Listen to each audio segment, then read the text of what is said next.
بسم اللہ الرحمن الرحیم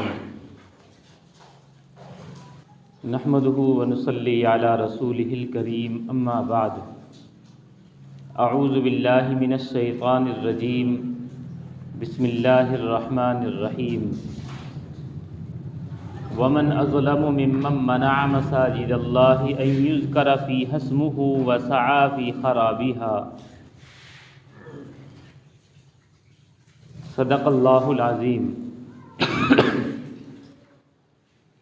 یہ عظمت باطل دھوکہ ہے، یہ صدمت کافر کچھ بھی نہیں، مٹی کے کھلونے ہیں سارے، یہ کفر کا لشکر کچھ بھی نہیں۔ اللہ سے ڈرنے والوں کو طاقت سے ڈرانا مشکل ہے، جب خوف خدا ہو دل میں تو پھر قیصر و کسریٰ کچھ بھی نہیں۔ اللہ رب العزت کا احسان اور کرم ہے کہ اللہ تعالیٰ نے ہمیں ایمان کی دولت عطا فرمائی۔ اللہ تبارک و تعالیٰ نے ہمیں مسلمان بنایا، ہمیں اپنا پسندیدہ دین اسلام عطا کیا۔ مسلمان ابتدائی سے اس دنیا کے اندر آزمائشوں کا شکار ہے، اس لیے کہ یہ دنیا کی زندگی مسلمان کے لیے آرام کی زندگی نہیں، بلکہ ایک ایمان والے کے لیے ابتدا اور آزمائش اور امتحان کی جگہ ہے۔ خود سرکار دو عالم صلی اللہ علیہ وسلم کی اگر زندگی کو مطالعہ کیا جائے تو پتہ چلتا ہے کہ جس کے صدقے میں اللہ تبارک و تعالیٰ نے اس کائنات کو بنایا، ان زمین و آسمان کو سجایا، آپ کی زندگی بھی آزمائشوں سے ہی گزری کہ مکی زندگی کے اندر مکے کے لوگ قدم قدم پر امتحان اور آزمائش،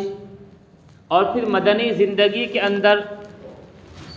ہر سال کبھی کوئی غزوہ کبھی کوئی سریہ پیش آتا ہے، حتیٰ کہ ایسا بھی وقت آیا کہ اللہ کے نبی صلی اللہ علیہ وسلم اور آپ کے صحابہ ایک غزوے سے تشریف لائے، ہتھیار اتارے ہی تھے کہ اتنے میں جبریل امین علیہ السلام تشریف لاتے ہیں اور آ کر عرض کرتے ہیں کہ آپ نے ہتھیار اتار دیے ہیں جبکہ ہم نے ابھی یہ ہتھیار نہیں اتارے ہیں۔ آپ صلی اللہ علیہ وسلم اور صحابہ تھکے ہارے تھے، صحابہ زخموں سے چور تھے، لیکن اللہ کے تبارک و تعالیٰ کی طرف سے فوراً حکم ہوتا ہے اور فوراً جہاد کے لیے نکل پڑتے ہیں۔ یہ آزمائش اور امتحان ہے۔ پھر آپ کے صحابہ، تابعین اور تبع تابعین، مختلف طرح کی آزمائشیں ہر زمانے کے اعتبار سے آتی رہی۔ یہ آزمائشیں اللہ تبارک و تعالیٰ کی طرف سے آتی ہیں اور ایمان کا امتحان ہوتا ہے۔ اسی کو اللہ تعالیٰ نے قرآن کریم کے اندر فرمایا، کیا لوگ صرف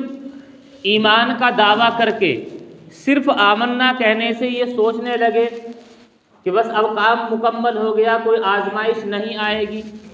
اللہ نے فرمایا کہ ہم نے پہلوں کو بھی آزمایا، تمہیں بھی آزمائیں گے، اور اس آزمائش کا مقصد ہوتا ہے تاکہ اللہ تعالیٰ سچے لوگوں کو بھی جان لے جو ایمان میں سچے ہیں، اور جھوٹوں کو بھی جان لے جو ایمان میں جھوٹے ہیں، صرف دکھاوے کے مسلمان ہیں، حقیقی مسلمان نہیں ہیں۔ اور اللہ تبارک و تعالیٰ کو تو پہلے سے معلوم ہے کہ اس کا حقیقی ایمان ہے یا دکھلاوے کا، تو اللہ تبارک و تعالیٰ اس کے ایمان یا اس کے منافق ہونے کو لوگوں کے سامنے ظاہر کر دیں، لوگوں کو بھی پتہ چل جائے کہ آستین کے سانپ کون سے ہیں، لوگ ان کو سمجھ جائیں، پہچان جائیں۔ اللہ تعالیٰ اس طرح امتحان اور آزمائشیں ڈالتا ہے۔ آزمائشوں کا رنگ روپ مختلف ہوتا ہے، بدلتا رہتا ہے۔ یہ بھی قرآن کریم کے اندر اللہ نے فرمایا وَلَنَبْلُوَنَّكُمْ بِشَيْءٍ مِّنَ الْخَوْفِ، کہ ہم تمہیں آزمائیں گے، کبھی تو کچھ خوف دے کے ایک ڈر کا ماحول پیدا کیا جائے گا، مسلمانوں کو ڈرایا جائے گا، یہ خوف طاری کیا جائے گا، یہ بھی آزمائش۔ والجوع، کبھی بھوک کا ماحول پیدا کیا جائے گا کہ غلے کی کمی، پھل کی کمی ہو جائے گی۔ وَنَقْصٍ مِّنَ الثَّمَرَاتِ، کبھی پھل کم ہوں گے، کبھی مال کم ہوگا، کبھی جانیں کم ہوں گی کہ موتیں زیادہ ہو جائیں گی۔ یہ آزمائش مختلف طریقوں سے ہوگی، لیکن اس آزمائش کا مقصد یہی ہے کہ اپنے ایمان پر کتنے قائم رہتے ہیں اور اپنے ایمان کا سودا کتنے لوگ کر دیتے ہیں۔ یہ آزمائشوں کا دور مختلف انداز سے چلتا ہے، حتیٰ کہ ہمارے ہندوستان کے اندر ایک وقت وہ آتا ہے کہ مذہب اسلام ہندوستان میں آتا ہے اور دیکھتے ہی دیکھتے مسلمانوں کی حکومت بنتی ہے، اور ایک لمبی مدت تک کئی سو سال تک حکومت کرنے کے بعد پھر مسلمانوں کی وہ حکومت ختم ہوتی ہے اور انگریزی راج شروع ہوتا ہے۔ انگریزوں کے راج میں بھی مسلمانوں پر مختلف طرح کے دور آتے ہیں، اور سب سے زیادہ مشکلیں، آزمائشیں اور امتحانات مسلمانوں کے ہوتے ہیں۔ انگریزوں سے لڑی جانے والی تقریباً 200 سال کی جنگ، جس میں اکثر حصہ وہ گزرا جس میں تنے تنہا مسلمان تھے، اور آخر کا ایک تھوڑا سا حصہ وہ گزرا جس میں دوسرے لوگ بھی شامل تھے۔ اور پھر آزادی کی جنگ ہونے کے بعد اللہ تبارک و تعالیٰ کسی کی قربانیوں کو ضائع نہیں کرتا۔ اللہ تبارک و تعالیٰ نے پھر انگریزوں سے اس ملک کو آزاد کرایا، یہ آزادی عطا ہوئی اور نعرہ دیا گیا کہ ایک سیکولر ملک تیار ہوا، ایک جمہوری ملک ہے کہ یہاں پر ہر مذہب والے کو اس کے مذہب پر عمل کرنے کا پورا اختیار ہے، کسی کے مذہب میں عمل دخل نہیں کیا جائے گا، کسی کے مذہب کے شاعر، اس کی مساجد ہوں یا مندریں ہوں، ایک دوسرے سے اعراض اور چھیڑ چھاڑ نہیں کی جائے گی۔ لیکن دیکھتے ہی دیکھتے وہ خواب چکنا چور ہوتا گیا اور سیکولر ملک دوسری شکل اختیار کرنے کی طرف چلا گیا، حتیٰ کہ مسلمانوں کی تاریخی اور پرانی ایک مسجد، بابری مسجد، اسے 1992 کے اندر منہدم کیا جاتا ہے، توڑا جاتا ہے، اور پھر دھیرے دھیرے وقت گزرنے کے بعد 2024 کا جنوری لگتا ہے اور 22 جنوری کا اعلان ہوتا ہے کہ اب وہاں رام مندر کا افتتاح ہوگا۔ وہی جگہ جہاں اب تک مسجد تھی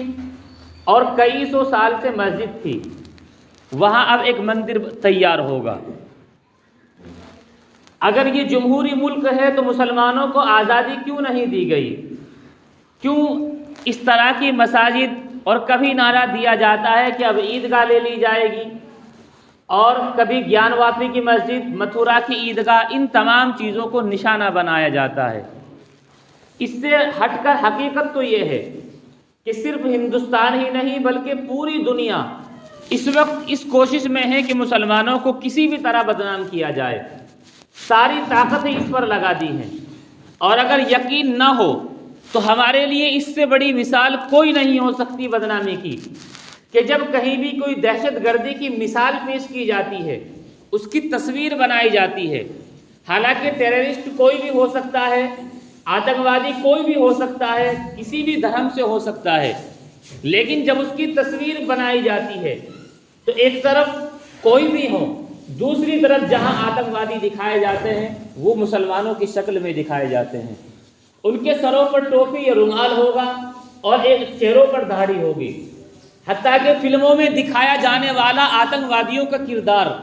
اس میں ایک طرفہ آتنکوادی کی جو تصویر بنائی جاتی ہے وہ تنہ تنہا مسلمان کی ہوتی ہے، تاکہ پوری دنیا کا ذہن بنایا جائے کہ آتنکوادی صرف اسی شکل اور اسی حلیے کے ہوتے ہیں، حتیٰ کہ جب دوسرے دھرم کے لوگ آتنکوادی کا روپ اپناتے ہیں وہ بھی اپنا مسلمانوں والا حلیہ اپنا کر کرتے ہیں، تاکہ کسی بھی طریقے پر مسلمانوں کو بدنام کیا جائے۔ اور پھر ہمارے ملک کے اندر اگر دیکھا جائے، چاہے الیکٹرانک میڈیا ہو، پرنٹ میڈیا ہو، حتیٰ کہ سوشل میڈیا ہی ہو، مسلمانوں کو بدنام کرنے میں کوئی کسر نہیں چھوڑی جاتی۔ اور پھر افسوس آگے یہ ہوتا ہے کہ جب ہمارے بہت سے نوجوان جو اپنی تاریخ سے ناواقف ہیں، بہت سی چیزوں کو بڑا چڑھا کر ان کے سامنے پیش کیا جاتا ہے،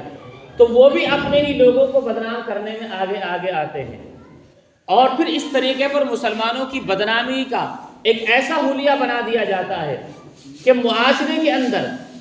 کہ جب مسلمان کا نام لیا جاتا ہے تو ذہن میں وہ تصویر بننے لگتی ہے کہ شاید برے لوگ، کسی برے آدمی کا نام لیا گیا ہے۔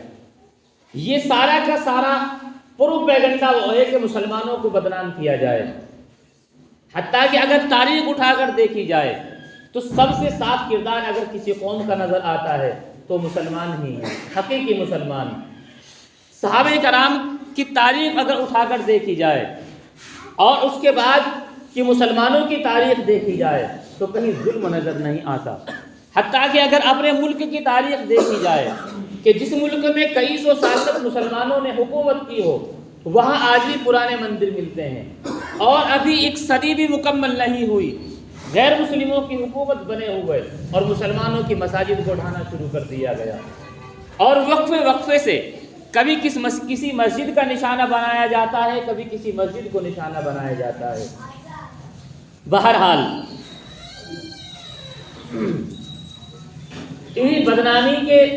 ماحول میں اور انہی نشانوں بنانے کے ماحول میں اعلان ہوا کہ 22 جنوری کو جہاں کبھی بابری مسجد ہوا کرتی تھی وہاں ایک رام مندر کا افتتاح ہوگا. جبکہ حقیقی اعتبار سے اگر گہرائی سے دیکھا جائے یہ سیکولر ملک اور سیکولر اسٹیٹ کے اصول کے بھی خلاف ہے، یہ سنویدھان کے بھی خلاف ہے، حتیٰ کہ خود ہندو مذہب کے بھی خلاف ہے کہ اس طریقے پر تعمیر کی جا رہی ہے. لیکن ہمیں غیروں سے شکوہ نہیں ہے، ہمیں اپنوں سے شکوہ ہے کہ ہمارے ایسے کیا اسباب بنے کہ ایک مسجد کو توڑا جاتا ہے وہاں مندر تعمیر ہوتی ہے. ایسا کیوں ہوا؟ ایسے اسباب کیوں بنائے گئے؟ اور آگے کے لیے ہمیں اس سے کیا سبق لینا چاہیے؟ اگر ملک کی ایک دو مسجد کو نشانہ بنایا جا سکتا ہے تو آگے چلنے کے بعد جبکہ ابھی کہنے کو ایک سیکولر اسٹیٹ ہے اور جب یہ ہندو راشٹر بن جائے گا تو آگے اس بات کا یقینی خطرہ نظر آتا ہے کہ کسی بھی مسجد کو نشانہ بنا کر وہاں مندر بنایا جا سکتا ہے، کسی بھی مسجد کو نشانہ بنایا جا سکتا ہے، وہاں پابندیاں لگائی جا سکتی ہیں. اس سے پہلے کہ وہ دن ہمیں دیکھنے کو ملے، ہمیں خون کے آنسو رونا پڑے، ہم لوگوں کو اپنی ان عبادت گاہوں کی، ان مساجد، ان مدارس یا ان عیدگاہوں کی اپنی حفاظت کرنی ہے. ہمیں وہ طریقے اپنانے ہوں گے کہ ہمیں وہ دن دیکھنا پڑے جو آج ہم دکھتے دل سے اس چیز کو دیکھ رہے ہیں. آج ہماری آنکھوں کے سامنے پورے ملک کا وہ ماحول بنا دیا گیا کہ ہر طرف وہی ماحول، ہر طرف اسی چیز کا جشن دکھایا جا رہا ہے. اور افسوس ہوتا ہے کہ ایک طرف وہ جگہ جہاں کئی سو سال تک مسجد رہی ہو اور ایسی جگہ جس کے بارے میں ہندوستان کی عدلیہ اور ہندوستان کی سب سے بڑی حکومت، سب سے بڑی عدالت اس بات کو تسلیم کرتی ہو کہ جب مسجد بنی تو کسی مندر کو توڑ کر نہیں بنی گئی تھی. مسجد کے آثار ملتے ہیں اور مسلمانوں نے لمبے زمانے تک وہاں نماز پڑھی ہے، وہاں مندر کے آثار نہیں ملتے، لیکن پھر بھی مندر تعمیر کیا جاتا ہے. ایک طرف یہ چیز، اور دوسری طرف جہاں 22 تاریخ کو اس کا ادگھاٹن اور شروع افتتاح ہے وہی مسلمان بھی اس میں بڑھ چڑھ کر حصہ لے رہے ہیں. افسوس کی بات یہ ہے کہ اپنی لاشوں پر کھڑے ہو کر ماتم کرنے کے بجائے خوشی کا اگر اظہار کیا جا رہا ہے تو یہ اپنی عقلوں پر ماتم ہے. کیا خبروں میں نہیں دیکھا گیا کہ وہ لوگ جو اپنے آپ کو ہیرو بنا کر لوگوں کے سامنے پیش کرتے ہیں کہ وہ کئی کروڑ وہاں دان دے رہے ہیں، اور خود ہمارے ضلع ہریدوار کے اندر اخبار میں چھپا 2-3 دن پہلے کہ جی مسلمان خود 22 تاریخ کو لنگر لٹائیں گے، اور ابھی انہوں نے 10,000 اپنی جیب سے ڈالے، باقی چندہ اکٹھا کریں گے. ان کے باقاعدہ فرنٹ پر نام بھی دیے گئے، اور یہ حالات خود ہمارے اپنے ہو گئے. ہمیں افسوس اور دکھ ہونا چاہیے تھا کہ ہماری مسجد چھین لی گئی، اور حکومت مانتی ہے، عدالت مانتی ہے کہ مسجد تھی، نمازیں پڑھی جاتی تھی، لیکن یہ سب کچھ ہونے کے باوجود مندر تعمیر اور مسلمان خوشی کا اظہار کر رہے ہیں. یہ ایمان پر افسوس ہوتا ہے کہ غیرت ایمانی کہاں چلی گئی. ایک طرف اگر ہم حکومت کے سامنے مجبور ہیں تو کم از کم اپنے دل کے سامنے تو مجبور نہیں ہیں. ہم اپنے دل پر، اس دل کے اندر جو درد ہو سکتا تھا، کیا ہم اس درد کو بھی بھول گئے؟ کیا اگر خدا نہ خواستہ کل کو ہمارے محلے کی مساجد میں حکومت پابندی لگاتی ہے، کیا تب بھی ہم خوشیوں کا اظہار کریں گے؟ یہ غیرت ایمانی ہے. ہمارا عقیدہ ہے کہ جس جگہ پر ایک مرتبہ مسجد تعمیر ہو گئی قیامت تک وہ جگہ مسجد رہتی ہے. بھلے ہی وہاں کی تعمیر کو توڑ دیا جائے لیکن وہ زمین کا ٹکڑا مسجد ہی رہتا ہے. اور صرف وہی ٹکڑا نہیں بلکہ اگر نیچے بھی کھودتے چلے جاؤ، آپ زمین کی تہہ تک چلے جاؤ، تب بھی وہ ٹکڑا مسجد کہلائے گا۔ اوپر چلتے چلتے آسمان تک چلے جاؤ، پوری فضا میں بھی وہ حصہ مسجد ہی کہلائے گا، وہاں کچھ اور نہیں ہو سکتا۔ تعمیریں بدل سکتی ہیں، لیکن جب ایک حصہ زمین کا ٹکڑا اللہ کے لیے، مسجد کے لیے وقف کر دیا گیا، مسجد بنا دی گئی، تو قیامت تک وہ مسجد ہی رہے گا، نہ اس کا بدلنا جائز ہے اور نہ اس کی جگہ کچھ اور تعمیر کرنا جائز ہے۔ بہرحال مسلمانوں کو بدنام کرنے کی کوشش کی جاتی ہے۔ جس اتہاس کو کبھی مٹایا نہیں جا سکتا، جس تاریخ کو کبھی بھلایا نہیں جا سکتا، اس تاریخ کو بھی بدلنے کی کوشش کی جا رہی ہے۔ وہ مسلم حکمراں کے جن کے انصاف کی مثالیں اب تک ہماری کتابوں میں موجود ہوتی تھی، اب دھیرے دھیرے ان مسلم حکمرانوں کو بدنام کیا جاتا ہے۔ کہیں کہا جاتا ہے کہ ہمارے جو ونشج گزرے ہیں وہ تو اچھے تھے، لیکن محمد غوری، محمد بن قاسم، اورنگزیب عالمگیر، یہ سب باہر کے آئے ہوئے لٹیرے تھے۔ اگر وہ لٹیرے تھے تو وہ لوٹ کر کہیں اور نہیں لے گئے، جبکہ لٹیرے قوم جو یہاں آئی تھی، جو لوٹ کر یہاں کی ساری دولت اپنے ملکوں میں لے گئی، انہیں برا نہیں کہا جاتا، کیونکہ مقصد صرف اور صرف مسلمانوں کو بدنام کرنا ہے۔ بہرحال ایسے ماحول میں ہمیں کیا کرنا چاہیے؟ اصل سوال اپنے آپ سے ہمارے لیے یہ ہے کہ جب ایسے حالات ملک کے پیدا ہوں، ایسا ماحول کریٹ کیا جائے اور اس طرح کے حالات پیدا کر دیے جائیں، سب سے پہلی چیز یہ ہے کہ مسلمانوں کو گھبرانا نہیں چاہیے۔ یہ حالات تو وقفے سے آتے رہے ہیں، حتیٰ کہ اللہ کے نبی صلی اللہ علیہ وسلم کے زمانے میں ایسے حالات بارہا پیش آئے اور اتنے سخت حالات پیش آئے، قرآن کریم نے ان حالات کو بیان کیا۔ ہنالک ابتلی المؤمنون وزلزلوا زلزالا شدیدا، کہ مسلمانوں کو آزمایا گیا اور اس طرح آزمایا گیا کہ ایک ان پہ زلزلہ طاری کیا گیا، اور بعض مسلمان کہنے لگے متی نصر اللہ، اللہ کی مدد کب آئے گی؟ اللہ نے جس مدد کا وعدہ مسلمانوں سے کیا تھا وہ آتی ہوئی نظر نہیں آ رہی ہے۔ ایسے حالات بھی پیدا ہوئے، لیکن اللہ تبارک و تعالیٰ کی مدد آئی۔ غزوہ بدر میں دیکھا گیا کہ اللہ کی کیسی مدد آئی، ہر ماحول میں ہر جگہ پر لوگوں نے دیکھا کہ اللہ تبارک و تعالیٰ کی مدد آئی۔ کھلی آنکھوں سے اس وقت کی دنیا دیکھ رہی ہے کہ فلسطین کے اندر اللہ تبارک و تعالیٰ اہل ایمان کی کیسے مدد کر رہا ہے۔ ان کے پاس دنیا کی ٹیکنک نہیں ہے، ان کے پاس امریکہ کے ہتھیار نہیں ہے، کچھ بھی نہیں ہے، اگر ہے تو اپنی ایمانی طاقت ہے، اللہ تبارک و تعالیٰ ان کی مدد کر رہا ہے۔ ایسے ماحول میں اگر ہمارے ملک کا یہ ماحول ہے تو ہمیں گھبرانے کی ضرورت نہیں ہے، ہمیں اللہ تبارک و تعالیٰ کے اوپر وہی یقین رکھنا ہے، اپنا یقین مضبوط کرنا ہے کہ دنیاوی طاقت اور مادی اسباب کوئی چیز نہیں ہوا کرتی، اصل طاقت اللہ تبارک و تعالیٰ کی ہے، اور یہی ہمارا ایمان ہے کہ اللہ تبارک و تعالیٰ ہی جب دنیا کا خالق ہے، اللہ تبارک و تعالیٰ جب 313 کی 1000 کے مقابلے میں مدد کرتا ہے، اللہ تبارک و تعالیٰ جب 3000 کی 1,00,000 کے مقابلے میں فتح دیتا ہے، تو یہ تو کچھ بھی نہیں ہے، اللہ تبارک و تعالیٰ کی مدد ہمارے ساتھ رہے گی، ہمیں گھبرانا نہیں ہے، اپنی ایمانی طاقت کو مضبوط رکھنا ہے، اپنے حوصلوں کو بلند رکھنا ہے، اور کوئی کسی بھی طرح کا خوف کا ماحول پیدا کرے، جب دل کے اندر اللہ تبارک و تعالیٰ کا خوف ہو تو ان کا خوف ہمارے دلوں پر کوئی اثر نہیں کر سکتا ہے۔ ہمیں اپنی مادی طاقت کو مضبوط کرنا ہے، اپنی معیشت کو مضبوط کرنا ہے، حلال کمائی ہم سے جیسے بھی ہو سکے حلال کمائی کرنی ہے، حرام سے بچنا ہے، حلال زیادہ کمائیں کوئی دقت نہیں ہے، کیونکہ وہ حلال کمائی اللہ تبارک و تعالیٰ نے انسان کو عقل دیے ہیں، اسباب دیے ہیں، تو وہ حلال کمائی کرے، اپنے آپ کو معاشی اعتبار سے مضبوط کرے۔ باقی یہ ہے ہمیں اس مسجد کی شہادت کے بعد جب مندر تعمیر ہو رہی ہے، اس سے بہت سارے سبق بھی ملتے ہیں۔ سب سے پہلا یہ ہے کہ ہم اپنی مساجدوں کی حفاظت کریں۔ حفاظت کرنے کا طریقہ یہ ہے کہ ہم کاغذی کارروائی بھی اپنی آپ کی مضبوط رکھیں، کسی بھی اعتبار سے کوئی بھی جگہ کوئی بھی کاغذ ایسا نہ ہو کہ دوسروں کو انگلی رکھنے کا موقع ملے۔ دوسرا یہ ہم اپنی مسجدوں کو عبادت کے ذریعے آباد کریں، اپنی مساجد میں نمازیں پڑھیں، اگر اور وقت ہو سکے تو تھوڑا وقت اور گزاریں، تلاوتیں کریں، اللہ کا ذکر کریں، چونکہ بابری مسجد میں ہمیں یہ چیز یقیناً نظر آتی ہے کہ لوگوں کو تبھی یہ سب کرنے کا موقع ملا جب ہم نے وہاں نمازیں پڑھنی چھوڑ دی۔ ایک طرف ہمیں اگر وہاں کا دکھ ہے کہ بابری مسجد ہمارے ہاتھوں سے چلی گئی، ہمیں یہ بھی تو دکھ ہونا چاہیے کہ ہم اپنے محلے کی مسجدوں کو کتنا آباد کرتے ہیں۔ ہمیں عبادتوں کے ذریعے اپنی مسجدوں کو آباد کرنا ہے۔ تیسری چیز یہ ہے کہ اگر ہمارے آپسی اختلافات کسی سے ہوں، اولاً تو نہیں ہونے چاہیے،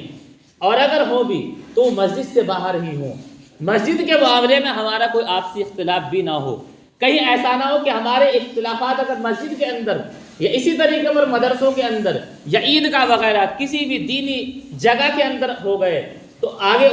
یقینی طور پر ان چیزوں میں پابندیاں لگنی شروع ہو جاتی ہیں۔